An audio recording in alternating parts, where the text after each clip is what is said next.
Alright, so hi guys, you're getting more late night Michi audio, but this isn't a good video.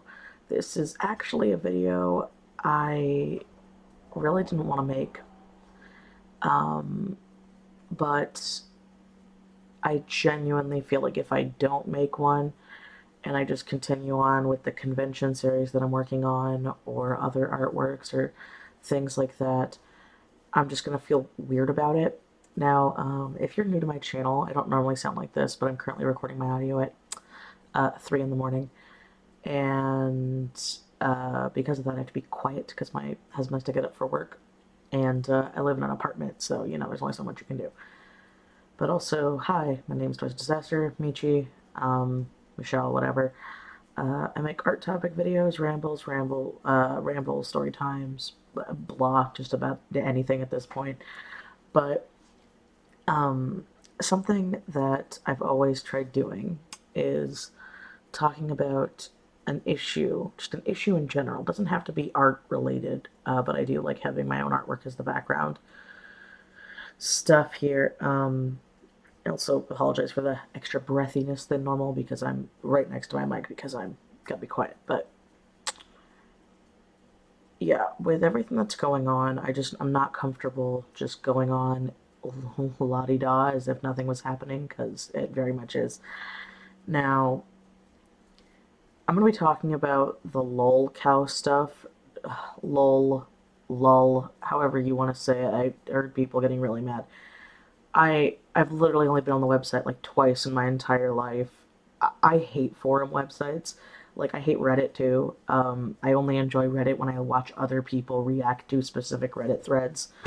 So there's that. But I want to talk about that really quick and then go into the creep show stuff because for the tangent here, I have my paper ASMR here, but not my like normal notes. But yeah, just it's I'm already rambling and incoherent, so let's go with it.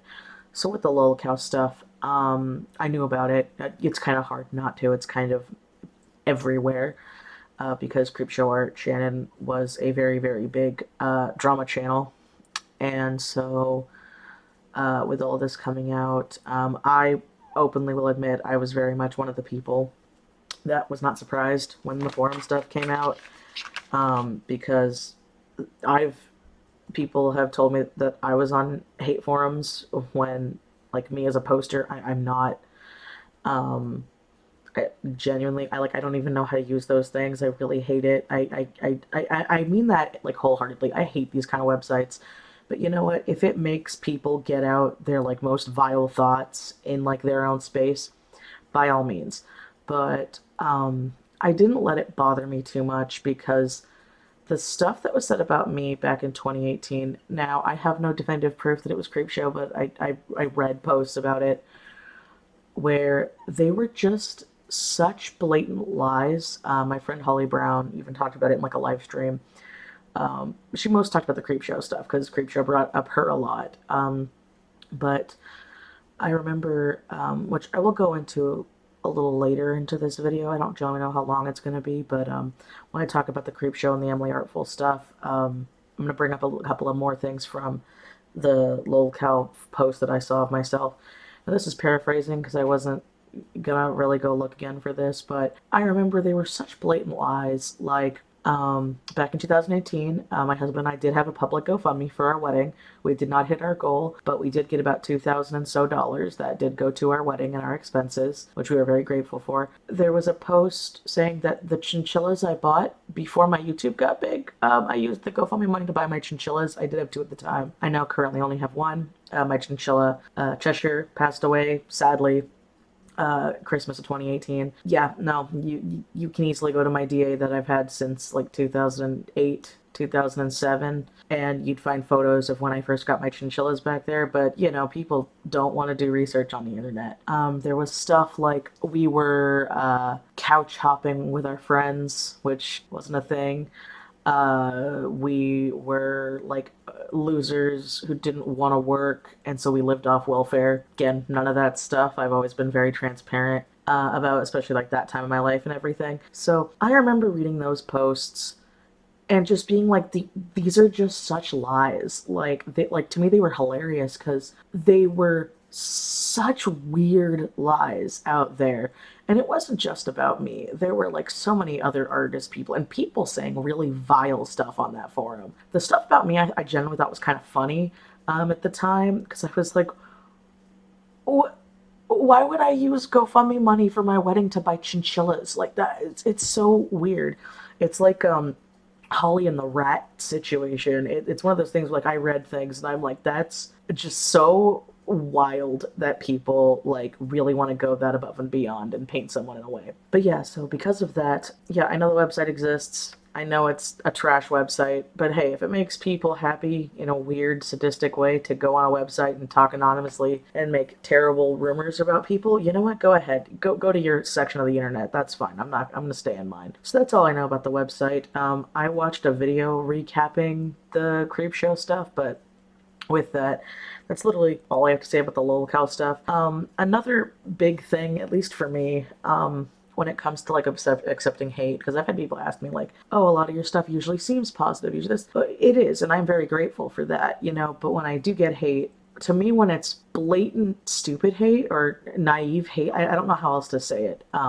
Where, you know, instead of having like proper criticism, they'll bring up my weight for no reason because, yeah, I'm an overweight person. Again, don't lie about that. I have vlogs. I show my face. You know, they bring my weight into an issue that wasn't a topic. They bring in my marriage status, my financial status, the fact that I was born Jewish. It's wild. Whenever I see stuff like that, or when I see people who like in earnest use slurs in like a joking manner, like that was on this website and this forum, I'm just like, okay, you know what? You're either like a child or you need to really grow up. That's genuinely just how I think. So you have your little space of the internet. I'm going to keep to mine. So that's all I have to say with the little cow stuff, if you guys cared about that, but I know a lot of people asked me. So let's get into the creep show stuff. So this is where it's hard for me to talk about this because I've never been a fan of Shannon's. I never have. I never publicly said that. I have definitely told my friends this. I've told other mutuals this, you know, privately and stuff. I never liked her vibe. I never did. I remember, ironically enough, I remember her like tips and tricks of like when she was homeless video that came out, and I remember being like, wow, that's actually pretty helpful. That's some pretty good advice. You know what? Good for you, Shannon. Happy for that. You know, later to as we all know now with everything else going on, that's ironic to say that, but she just really came off to me as a channel that got big really quickly and then chased the money. And originally, I used to be honestly good for her. Don't like her vibe, don't like her content, don't wish ill will on her, anything. I've never spoken to her once, so if she ever comes out and says something, I've literally never once spoken to her. I have had mutuals tell me that she has mentioned me in passing, but that was a while ago, and these mutuals I wasn't that close to, so I was just like, oh, okay. I didn't really care. When people would tag me and stuff, I would be polite and I would be professional because, you know, that's kind of what you have to be. I wasn't scared of her like how a lot of people were. Mostly because, at least like in my opinion, I didn't really have anything to hide. I've been very transparent on my channel. I've talked about my growth. I'm also in therapy now, you know, so there's a lot of my older content that does make me cringe, but I want to keep it up for like, you know, memory's sake and just to see where I've come. Um, you know, and I do think that people can change, but I also think people can change for the worse. A lot of people don't like acknowledging that, and I think that is what happened with Shannon and her content. This is all, again, just my opinion, speculation from what I've seen, but she was a person that had a decent YouTube, made a video that got big, and then found the bot. And I myself, as a YouTuber, I know what that bot is. And you listening right now, you probably know what it is. It's drama. It's juicy details, and the faster you can get content out there, the better it is for you, for numbers. The better it is for clicks. The better it is for the algorithm. Does it age a video? Yeah, pretty bad. It ages a video pretty bad. But if it keeps boosting up your numbers. It's all the bot cares about, and it's all this website cares about, because the website just cares about making money, because YouTube is a business. So I originally saw that, and I was like, you know what? Again, good for her. Make her coin. Congrats. A lot of other people do it, you know? Um,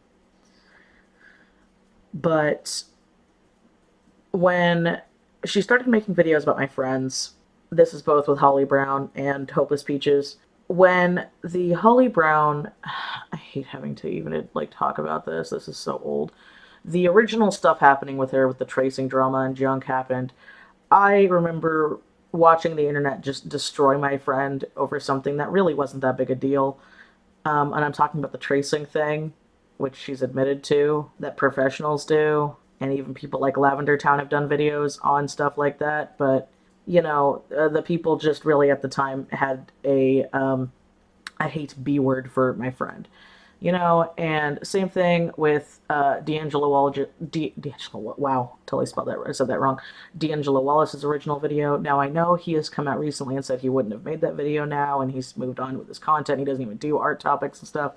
Again, good for him. I've got no ill will towards him. In fact, I kind of recently have liked a lot more of his content, so good for him. But when it came to Creepshow, I started noticing a pattern. And this is from someone who wasn't a subscriber, which is when they would show up in my feed or when people would tag me to check out. Because there were a couple of times where people would tag me in things and be like, oh my god, did you see this new thing? Or oh my god, did you see this? And I'm like, oh my god, did she talk about my friends? Did my day come? I generally don't know what they would talk about, but did it come? And because again, I'm pretty much an open book. I've talked about a lot of stuff online, but I have kept some things private. But again, I'll go into more in a minute when I get more settled. Anyway, I remember originally when my friend Holly got her channel hacked. This was about a year ago, I think. I'm not thinking at the time. And she was talking about it on her vlog channel. She was talking about it to us, and I saw no one talking about this, what was happening to her. And the fact, this is when that Russian hack was happening to a lot of people, because like I think her channel was taken over by like a cooking channel or something. I just knew it was Russian. There was also like a very, very, very big vlog channel that got taken over by like a Russian makeup channel and stuff like that. That was more in the news, but I remember no one talking about the Holly situation for when her channel got hacked, her old one and her current one. And so I made a video on trying to help out my friend get boosting done, and the video did pretty well. And then the next day, I saw that Creepshow did a video on it. And originally, I remember when that video came out thinking like, "Oh my God, this is so great, Shannon. You know what? Thank you. Maybe I was misjudging you. Privately again. I never publicly disowned her or anything." And then I watched it, and for the first like, I haven't seen it in years, but the first, I'll say, like entire half of the video was just terribly representing Holly and not talking about the issue. She definitely misrepresented Holly's comic, which is a graphic comic. It is not for the light of heart, and Holly's also admitted that and talked about it everywhere and never hidden that about Purgatory. But like grossly misrepresented that, brought up terrible stuff about her past. The whole first chunk, I remember I was genuinely getting angry because Holly is one of my best friends.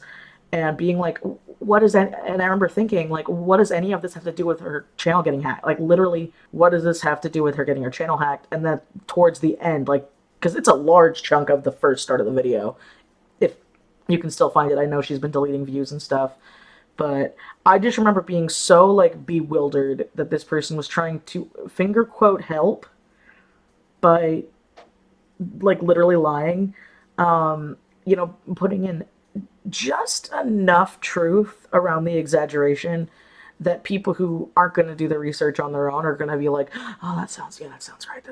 You're right. That makes sense. And I remember that being the first really, really big red flag, because yeah, it did affect somebody I know. And it didn't help my friend Holly get her channel back. She eventually did. She never got her original channel back. But she got her current one back. But I remember just that, like, sitting in my soul. And I remember sitting here and I wanted to make a response to it. I genuinely did, but I had to think about it for a minute, and I had to be calm and I had to be collected, because I've done that in the past. I had most definitely done that. There's an entire live stream that I will bring up in a minute, where I was having a breakdown on a live stream where I was freaking out Again, my friend Holly has had this too. A lot of us have had our mistakes if we've been on this website for long enough, you know? And I talked myself out of it. My friend got her channel back. Nothing much really happened because of it. Wasn't that big a deal. And then the Hopeless Peaches stuff happened. And this is when I was really conflicted because I also had a lot of people message me because I've done collabs with Peaches. I've talked to Peaches. I do consider Peaches a friend. Um, but in that same light, I need to emphasize this, and I'm sure Peaches will be fine with me saying this. She's a friend of mine, but we're not best friends. We've talked a few times. We've had great conversations. I've only had wonderful experiences with her. Um, when everything was going on, I was genuinely one of the people confused by everything going on. And when I watched Dan's original video, I was one of the few people that like actually like paused and like read the screenshots that were on screen. And I remember being like, "Wait, these screenshots aren't that bad." This isn't the first original video where Peaches was mostly bringing up critique, and CreepShow was talking about how that's just their style, that's how Shannon does things. And again, Peaches was no saint here. There was a lot of stuff Peaches did behind the scenes that I had no idea about, which is genuinely why I didn't make a video on it. It wasn't that I didn't want to; is I didn't have all the information, and I am an older person. I'm turning 29 this year at the time of recording this and all this stuff going on, and I don't want to just fly off the handle like I used to back in the early days of my YouTube channel when it was getting bigger. Um, and so because of that, I wanted to wait. Peaches did ask me in her original video responding to Creepshow, which is why my Discord thing was there, because it was an honest thing. She did ask me if I could be in it. I said sure, because when the Peaches stuff was happening with her claiming to unalive herself, and I hate that I have to say that stupid word in such a serious video, but YouTube's dumb. I genuinely didn't know that's what was happening. I didn't know she was in that bad of a place. I knew she had mental health issues. I have mental health issues. But there was a lot of other stuff going on that I didn't know about. And then Creepshow Shannon made another video just destroying her character again. And then all of a sudden bringing new allegations that were allegations. They were all, which I guess I should say legally to save my hind right now. Yeah, everything I'm saying is opinion based off of allegations that have happened online, things that I've seen with my personal friends. Send this video to also my lawyer in case anything happens. But yeah, these are all just opinions, not facts. Um, and I will also be linking Emily's video down below. I'm also going to be doing what I always do in very serious videos like this. I'm not going to have any of my social medias. I'm going to have hotlines and links to things. But I will have Emily Artful's video at the top talking about just her whole situation, because I really think hers is the biggest one about all of this. So I remember though when the Peaches stuff was happening and when Peaches was doing better, when she took her break, when she was having her issues, because she was in a very, very dark place. Again, I didn't know her like personal number. I just knew she's in the UK somewhere. When she did contact me again, we've had nice, cordial conversations. I heard she's doing better, and I'm very happy about that. Creepshow never openly apologized, and that was for me, that was the nail in the coffin of, you know what, I just don't like you. I genuinely just don't like you. But I knew other people were scared of her, because whenever anybody tried even having a mild critique about her and didn't have the numbers to match it, she would just destroy them. She would just come in and snipe them out before she ever had a chance. And that's what power does to people. It's also a big reason why when I make topic videos, I don't like giving people direct things. I'd rather talk about an issue. In this situation, I can't. But she's also hiding and deleting her social media and deleting views, which people have found recently. So, I mean, to me, an innocent person doesn't have to hide and delete stuff. They just need to take a break. But what do you know? That's just me. Anyway, there was all that, right? So when the LOL cow stuff dropped, I remember I'm not gonna lie, call me mean, but I got a smile on my face being like, I had a feeling. She seemed like that kind of person to go on a gossip forum and just be mean to other people. Because from the few videos of hers that I saw, because like I said, I was not a fan, that seemed to be her personality. It seemed to be that kind of way. from what I've heard from a few of my mutuals, she kind of kept that energy offline, like in Discord calls and stuff. And that was also when I was like, ooh, no, can't handle that. Especially when I also found out the girl's the same age as me. And I will admit, I was very immature in my mid 20s, and I fully acknowledge that.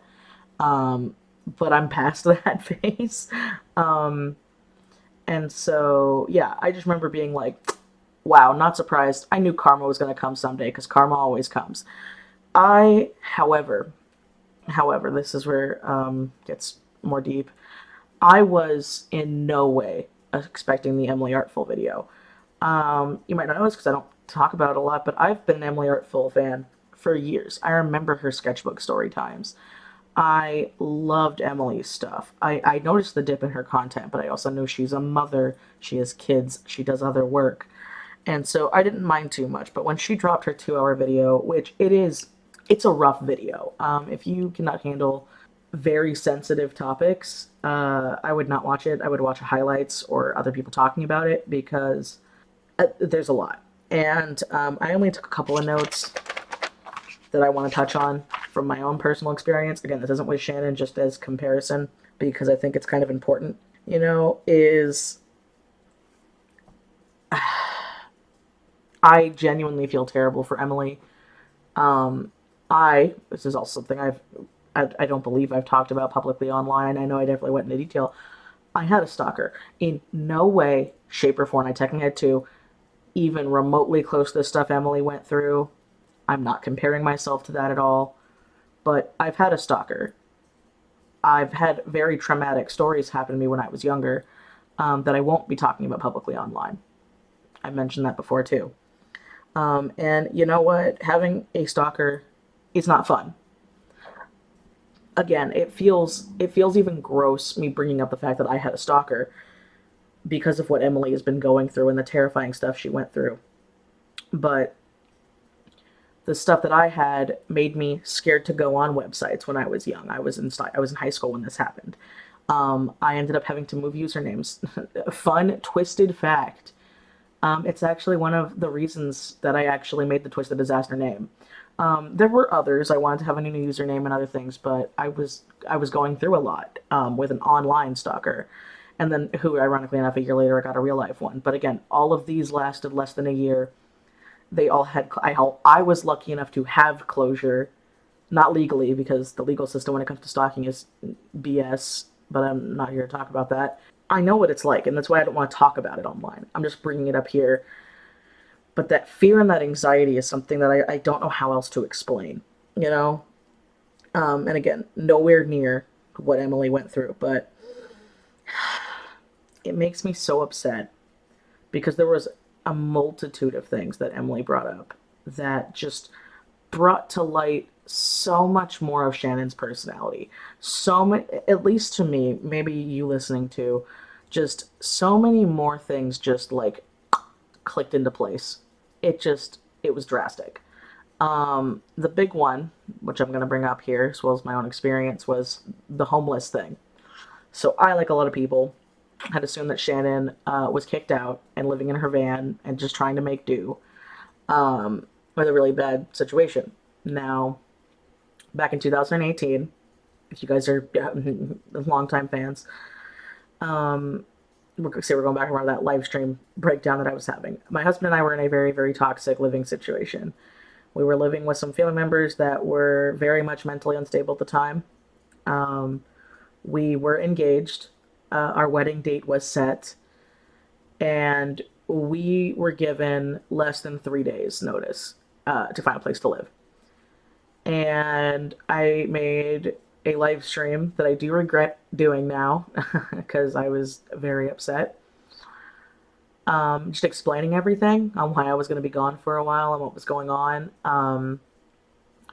But we were literally given a phone call, a very vile phone call, from the family members that we were living with, that I still have to this day, which my therapist even recommended it's good that I have it because that family member is a no, I'm not, no, no, no, I'm not going on tangents. I'm not going to talk about it. I still have the phone calls. I have evidence for my own sanity because I was a victim of gaslighting and actual gaslighting. there's a video in the works. I just really wanted to get it done. I wanted to get it out after my convention art series because I was having a lot of fun with that. But all about the terrible devaluing of very serious words that's going on in the world right now.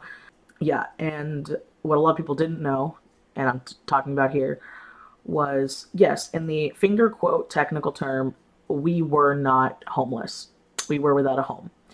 The place that we were living with for almost 4 years, that we were paying many bills for, we begged to be put on bills to have a lease agreement, something, because we were giving them money to live there. They refused to hold it up against them, to hold up against us.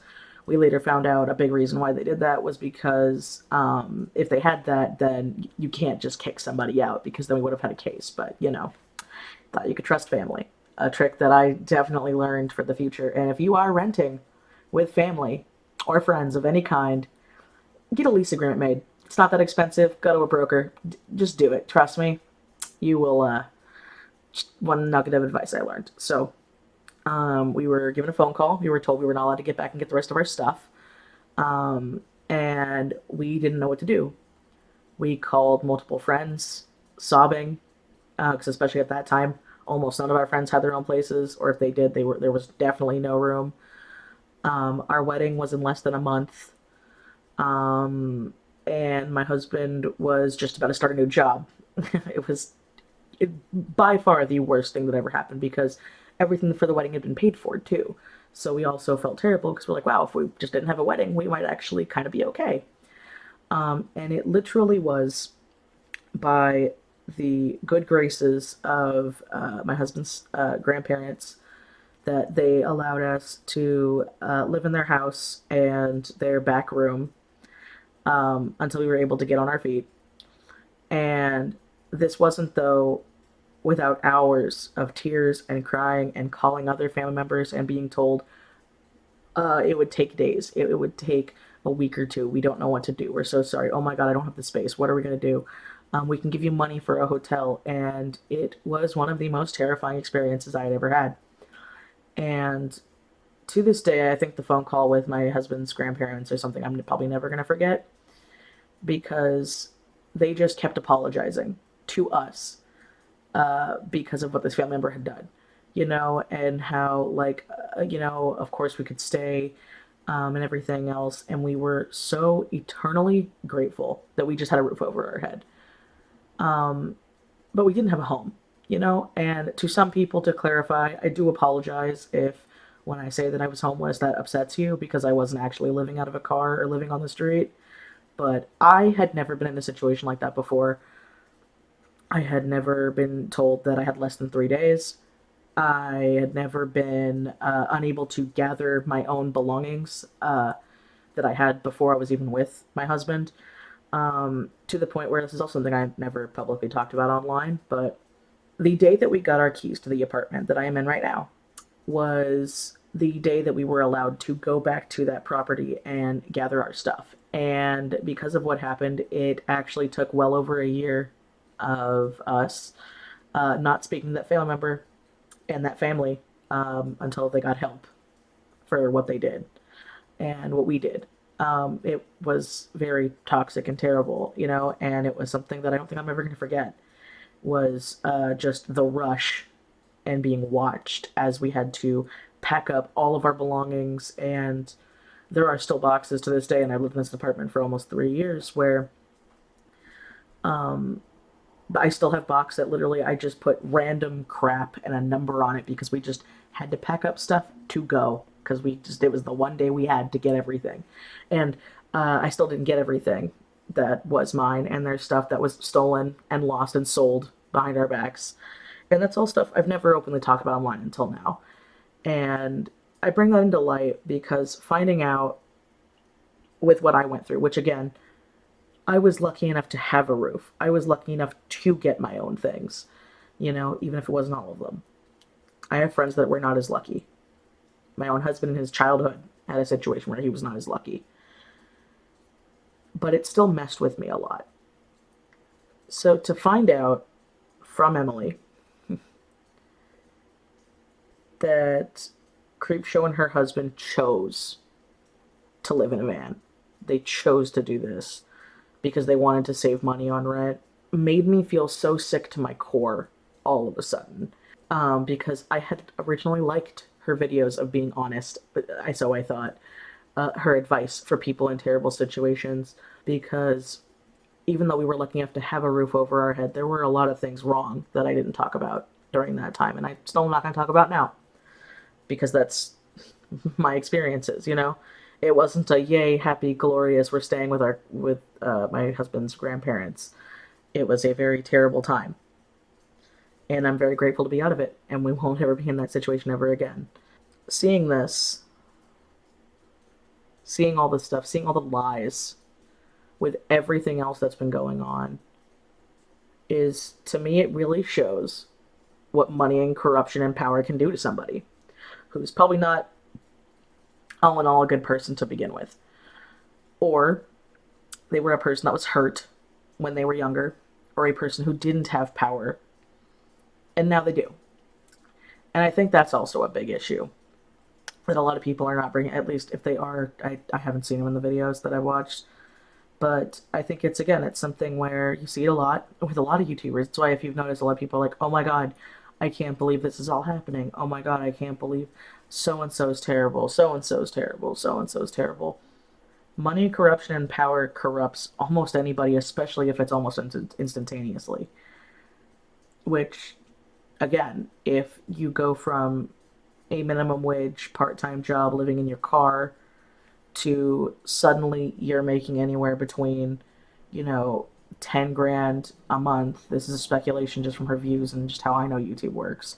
You know, it was something that always sat wrong with me. Something else that always sat wrong with me was, again, the blatant lying from the couple videos I would see, where she would bring up how, oh yeah, I do know there was a period where YouTube did demonetize her channel. This is very true, because I think H3H3 like helped her get it back on Twitter or something like that. But that was such a limited time. And this is something a lot of people have brought to light with me, like my friends and I have talked about, is how much it would make us so mad when she would claim she's making no money off YouTube, but then in that video have a sponsor. In that sense, you are making money off of YouTube. Um, or when the blatant lying when it came to, oh yeah, I'm not having ads on this channel. If you see ads, it's something else. Now, I've made serious videos where I did not monetize it. I will be monetizing this video. Um, but usually, when that's the case, fun fact for the YouTube fans out there, and the YouTube peeps, when you turn off monetization, if YouTube turns an ad on, usually it's a pre-roll or an end roll. It's not a mid-roll. It's not one of those little pop-ups. It's usually a one before the video or one after, and usually there's one, maybe two. That's something I learned from when I post up my videos that are unmonetized, and YouTube have stuck an ad on them. And so when I used to have normal YouTube, and I would see those little yellow marks, and she would claim in that video that she's not making money off it, I'm like, honey, why are you lying to your audience? Why are you lying to the naive people that watch you? And I'm not saying naive in a bad way. I'm saying it because a lot of her audience was younger people, who didn't know a lot. They didn't know how to do research. They didn't do that because they would just blindly watch. Like I said, a lot of my friends were victims of people who literally wouldn't spend 2 minutes Googling. They just watched a video and believed it. And that's the thing I've always said with mine is, fine, you don't have to believe me. Go ahead, Google it, look it up. That's why I like having resources and stuff down below. And the blatant excuses of trying to help people when they weren't.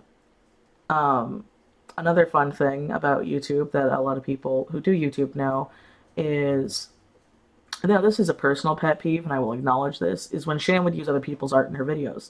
She would give credit on the video that most people wouldn't watch because they would be listening to her. I remember, again, I could be wrong, maybe she updated them. But I remember looking in description boxes for, again, the few videos that I did see when people would tag me and stuff. I wouldn't see links to those people anywhere. I would see it on the video and that's it. And again, I hate saying this, people are lazy. People are lazy. I know I am. If I have to type something up from a YouTube video instead of just having a link to click, I do get a little bit more irritated. It's a very much a first world problem, but I know I'm not alone. And so that was something else that always sat wrong with me because she was using it as the guise to, I'm helping promote people. And I'm like, but you're not really. A lot of the people that have come out who have used background footage have kind of said that they might have gotten a couple of extra people here and there, maybe a couple hundred. But from what I know, they never got any money from the videos. They never got, proper recognition because people use it as background noise. It's like I know people use my videos for background noise. That's why most of the time the art I slap on the background has nothing to do with the video, unless I'm like purposely talking about the art, which I don't do often. But that was something I always, at least with myself, I prided myself on was, okay, this is always going to be my art because I'm an artist and I care about my art. And that was something I always loved and respected about Emily, was that she's an artist through and through. And finding all of this out about what she went through went so much further than what I thought could have ever happened. Um, and I'm gonna be honest, I don't think there's any coming back from this. I genuinely don't. Um, I I I don't see though Shannon leaving the internet forever, because she's not stupid. I think that's a big issue. A lot of people are not acknowledging. She messed up pretty big, but she knows how to YouTube. She knows basic editing, and she knows what people want. So I wouldn't be surprised if in a year or two she comes back because, sadly, with content like that, it is the definition of easy money. It really is, you know? Um, and that's why I don't think she's going to be gone forever. I don't know how she can come back from this. I don't know how she could talk about this because this goes so much farther than internet drama. This goes to a like territory of vile that I can't even fathom. And like how I said earlier in the video, where, oh yeah, you know, this is ironic. Of course she would be talking on a forum. And I was smiling about it because I'm like, haha, karma hit you like a train, like I thought. But then to find out about the Emily stuff, I just felt such a pit in my own stomach. Because this goes. I'm circling back around here. I should just end it here. But yeah, those are my thoughts and opinions on the whole situation going on right now. Am I surprised? With the LOL cow stuff? No. With the Emily stuff? Yes. Again, if you have a strong stomach and a strong heart, I recommend watching the Emily video. If you were a fan of creep shows and you are devastated, I do feel bad about that. Again, personally, like I said, I don't see it because I was never a fan, but I know that I felt that with other creators that I thought I could trust and stuff. So all I have to say about that is, remember that content creators are people, and if you start to think that something might be a little fishy, trust your gut. And I'm gonna leave it there. I'm not gonna have my normal end card or my normal Patreon thank you thing because it just doesn't it feel right for this. So, like I said, I'll have Emily's video at the top of the description, and then I will have links and resources to mental health hotlines and other issues and stuff like that. So, hopefully, we can go back to good content and happy things and art. Something I really do miss about YouTube. Yeah, I'll see you guys next time. Bye.